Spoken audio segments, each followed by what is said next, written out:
મહિલા પોલીસ સ્ટેશનની અંદર એક ગુનો દાખલ થયેલો હતો થોડા દિવસ પહેલાં કે જેની અંદર એક વ્યક્તિ યાસીમ નામના એક વ્યક્તિએ એક મહિલાની સાથે શારીરિક સંબંધો બાંધ્યા હતા અને તેની સાથે સંબંધ બનાવવા માટે થઈને તેણે પોતાનું હિન્દુ નામ ધારણ કરીને ત્યારબાદ એ મહિલા સાથે સંબંધો રાખ્યા અને પછી તેને તરછોડી દીધી હતી.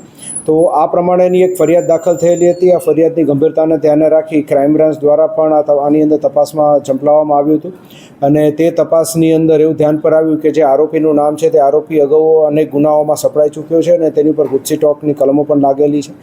તાત્કાલિક ટીમો દ્વારા આરોપીને ટ્રેસ કરવામાં આવ્યો અને એને ધરપકડ કરી અત્યારે મહિલા પોલીસ સ્ટેશનને સોંપવામાં આવ્યો. એ લોકો વચ્ચે સંબંધ અનેક વર્ષોથી હતો, પરંતુ તેની અંદર જે છે એ સંબંધની અંદર સૌપ્રથમ તો બેન જે છે તેણે એ જે નામ ધારણ કર્યું હતું એ વ્યક્તિની સાથે એણે રિલેશનશિપ રાખ્યા હતા.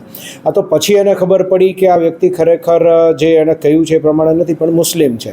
એટલે ત્યારબાદ એણે તેની સાથે સંબંધ રાખવાના ઓછા કરી દીધા અને પોલીસને જાણ કરી અને આપણે એની વિરુદ્ધ ગુનો દાખલ કરીને આગળ વધ્યા. આની અંદર અલગ અલગ એંગલથી પણ તપાસ શરૂ છે કે શું આ વ્યક્તિ જે છે જે આરોપી છે એની પાછળ કોઈ બીજું કોઈ વ્યક્તિ પણ સામેલ છે કે કેમ કે અન્ય કોઈ ષડયંત્ર આની અંદર છે કે કેમ એની તપાસ. આરોપી પરણિત છે. એ હાલ તપાસ શરૂ છે. હજી સુધી એવું કોઈ અમારા ધ્યાન પર આવ્યું નથી.